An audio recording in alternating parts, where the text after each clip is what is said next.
Hey everyone, welcome back to Mr. English Daily, your go-to place for real English conversations that actually sound like real life. I'm Luna. And I'm Leo. And I need to be completely honest with you right now. This morning, my alarm went off and I looked at it like it had personally offended me. That bad? Luna, I didn't just press snooze. I pressed snooze, put the phone face down, and pulled the blanket over my head like I was hiding from the day. Okay, that is genuinely impressive commitment to doing nothing. Thank you. I thought so too. But honestly, that is exactly where today's episode starts. Because if your mornings begin with confusion, strange decisions, and a very strong emotional bond with your bed, you're in the right place. Today, we're talking about lazy mornings, why they happen, why some days your body just refuses to cooperate, and what small, realistic things can actually help. And we mean realistic, not those videos where someone wakes up at 5 a.m., makes a green smoothie, does yoga, reads a book, and somehow still has time to watch the sunrise. Those people are operating at a different frequency. I respect them, but I do not relate to them. Same. We're here for the humans who wake up in stages. Stage 1, eyes open. Stage 2, regret. Stage 3, negotiation. Exactly. So in this episode, we'll talk about low energy mornings, what causes them, and small habits that can shift the feeling without turning your life upside down. The English in this episode is B1 to B2 level, so you'll hear some richer vocabulary along the way.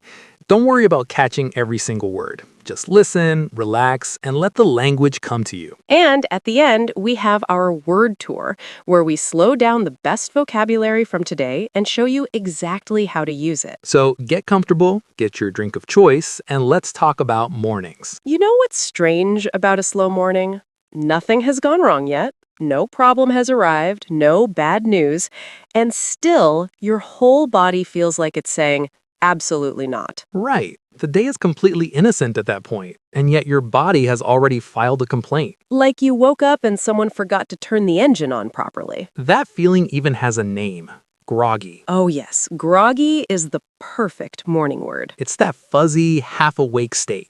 Eyes are open, brain is still somewhere else. You walk to the kitchen, open the fridge, and then just stand there because you can't remember why you came. Or you put the milk in the cupboard and the cereal in the fridge, and you only notice an hour later. Classic groggy behavior. Your brain is technically running just very, very slowly. Like a phone that's switched on but hasn't finished loading yet. Exactly. And groggy is actually different from being in a bad mood. Sometimes you wake up fine emotionally. You're just blurry. Right. But then there are those other mornings, the ones where the mood is just off from the very first second. No reason, nothing happened, you just woke up already irritated. You know the expression, woke up on the wrong side of the bed? Oh yes, that idiom is so accurate for those mornings. It means you started the day in a bad mood for no obvious reason. The day did nothing wrong. You're just not impressed with it. The day showed up, said, "Good morning," and you looked at it like, "I'm gonna need you to back up." Exactly. And understanding that difference, groggy versus emotionally off, actually matters. It does, because if you call every slow morning laziness, you miss what's actually happening. Sometimes it's not laziness. Sometimes your body is communicating something. And sometimes that communication points backwards to the night before. Oh, that's so true. Some bad mornings don't start in the morning at all. They start the night before. You stayed up too late, you scrolled for 2 hours when you were already tired, you left your room messy, you didn't prepare anything. And then morning arrives and it's like, hello, I brought everything you ignored last night. Consequences delivered fresh and early. That kind of morning makes you feel sluggish. Sluggish is different from groggy, right? Yes, groggy is blurry and foggy. Sluggish is heavier. You're moving, but slowly, reluctantly, like every step requires extra effort. Like you're walking through water. Or like your whole system is running at half speed and you can't find the button to change it. I've had mornings where I was brushing my teeth, searching for for my keys, trying to remember what day it was all at the same time, and none of it was going well. That is sluggish. Your body's present, your brain is not fully cooperating. And sometimes it goes even further than sluggish. Some mornings you feel drained. Drained is a strong word. It is. Drained means your energy feels completely used up before the day has even begun. Like your battery is already blinking red at 7 a.m. And that's when people say, "Why am I so lazy?" But actually, the more honest answer is, I'm drained. I didn't recover properly. I'm trying to begin the day with an empty tank. Calling it laziness makes you feel like you failed. Calling it drained helps you understand what actually happened. And one of the biggest causes of that drained feeling, scrolling at night when you're already tired. Scrolling feels like rest. It's easy, it's passive, but it doesn't actually give your brain the rest it needs. So the next morning, you're not fresh. You're carrying yesterday. The morning is full of leftovers you didn't ask for. And the solution isn't always dramatic. Sometimes it's just one small thing the night before. Put your phone a little further from the bed. Leave a glass of water nearby. Set out your clothes. Clear one small corner of your space. Not a perfect room, just less chaos waiting for you. Because if the first thing you face in the morning is mess, noise, and your phone glowing at you demanding attention, the morning already feels like a fight. But if one small thing is already handled, the morning feels slightly less rude. Less rude is honestly a reasonable goal. Very reasonable. Very achievable. And once the morning is a little less rude, it becomes easier to make that first move. The first move is important. Not a full routine, just one action that tells your body, okay, we are beginning. For me, it's opening the curtains. The moment light comes in, something shifts. I feel more alert. Alert, awake, and focused. Not just eyes open, but mind engaged. Exactly. Those are two different things. I've had many mornings where my eyes were definitely open, but nobody was home upstairs. Light helps, water helps, washing your face helps, even just sitting up straight instead of lying there folded into a question mark. Folded into a question mark. Leo, that is exactly what I look like every morning. Most of us do. And the first move is just about shaking off the heaviness. Shake off.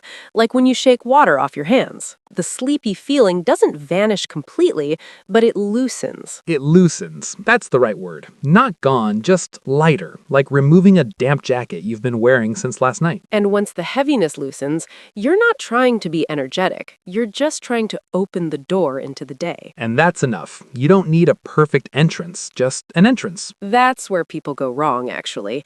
They wake up feeling slow, and then they try to punish themselves into productivity. Suddenly, the morning becomes a military operation. Lists, timers, cold showers. And then, after 3 days, they quit and feel worse than before. Because a morning that feels like punishment becomes something you avoid, not something you repeat. Softer rituals work better. Yes, small things that make the morning easier to enter.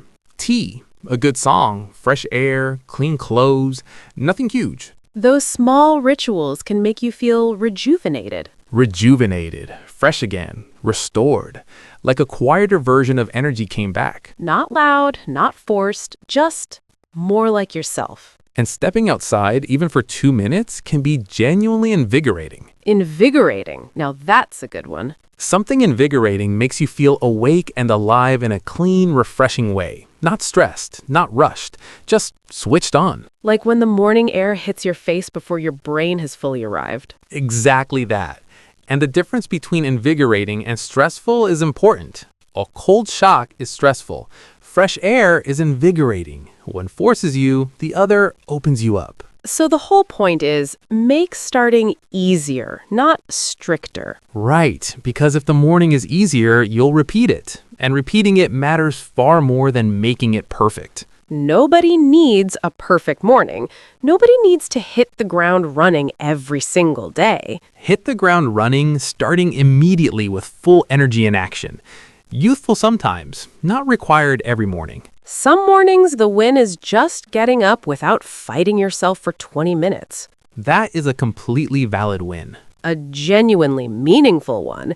And some days the goal is just feeling a little less groggy than yesterday. A little less sluggish. A little less drained. A little more alert. A little more willing to show up to your own day. That's not failure. That's progress. A morning doesn't need to be powerful. It just needs to be kind enough to help you begin. And that feels like the perfect place to stop and look at today's vocabulary. Word tour. Welcome to the Word Tour, where we slow down, revisit the best vocabulary from today, and show you exactly how to use it in real life. Let's go through them one by one. First word, groggy. Groggy. If you feel groggy, you feel sleepy, unclear, and not fully awake, like your brain arrived late to the morning. I felt groggy for the first 30 minutes after I woke up. He answered the phone in a groggy voice because it was only 6 a.m. Groggy. Let's say it together. Groggy. Next, the idiom wake up on the wrong side of the bed. If you wake up on the wrong side of the bed, you start the day in a bad mood for no clear reason. The day did nothing wrong, you're just not impressed with it. Sorry if I seem distant. I think I woke up on the wrong side of the bed today. She woke up on the wrong side of the bed and didn't want to talk to anyone. Wake up on the wrong side of the bed. Wake up on the wrong side of the bed. Now, sluggish. Sluggish means slow and low in energy. You're moving, but every action takes more effort than it should. I felt sluggish all morning after sleeping badly. The team seemed sluggish during the early training session. Sluggish. Sluggish. Next word, drained. If you feel drained, your energy feels completely used up. It's stronger than sluggish. Drained can be physical or emotional. I felt drained after back-to-back meetings all day. I felt drained, like I hadn't had a proper rest in days. Drained. Drained. Now, a more positive one. Alert. Alert means awake, focused, and mentally present. Not just eyes open, mind switched on. I feel more alert after drinking a glass of water in the morning. You need to stay alert during long drives. Alert. Alert. Now the phrasal verb shake off. To shake off something means to get rid of a feeling, mood, or tiredness. You're not stuck, you're actively moving out of it. A short walk helped me shake off the morning heaviness. She listened to music to shake off the stress after work. Shake off. Shake off. Next, perk up. If you perk up, your mood or energy rises. You become more lively and ready, like a plant that lifts after water. I perked up after a quick coffee and some fresh air. He perked up when his friends arrived. Perk up. Perk up. Now, rejuvenated. If you feel rejuvenated, you feel fresh and restored, like quiet energy came back to you. Not excitement exactly, just back to yourself. A weekend break left me feeling completely rejuvenated. After the shower and a good breakfast, she finally felt rejuvenated. Rejuvenated. Rejuvenated. And invigorating. Something invigorating makes you feel awake and energized in a clean, refreshing way. Not stressful, just switched on. The morning air outside was invigorating. I felt awake immediately. An invigorating walk before work can change the whole day. Invigorating. Invigorating. And finally, hit the ground running. This phrase means to start something quickly and with lots of energy. No slow warm-up, just straight into action. She hit the ground running in her new job and impressed everyone. After the holidays, we had to hit the ground running to catch up. Hit the ground running. Hit the ground running. So today's full word tour: groggy, sluggish, drained, alert, rejuvenated, invigorating, and the phrases wake up on the wrong side of the bed, shake off, perk up, and hit the ground running. Some describe how low energy feels. Some describe how fresh energy feels. All of them are real, useful, everyday English. Don't try to memorize everything at once. Pick 2 or 3 words that felt real to you. Maybe this week you say, I felt sluggish this morning, but a short walk helped me perk up. Or, I don't need to hit the ground running, I just need to begin. That one is honestly life advice at this point. And now, our question for you. Tell us in the comments, what is one small thing that helps you feel better in the morning? It could be anything. Music, coffee, fresh air, a stretch, sunlight. We read every comment. Take care of your English. And take care of your mornings. This is Leo. And this is Luna. From Mr. English Daily. See you in the next one. Bye. Bye.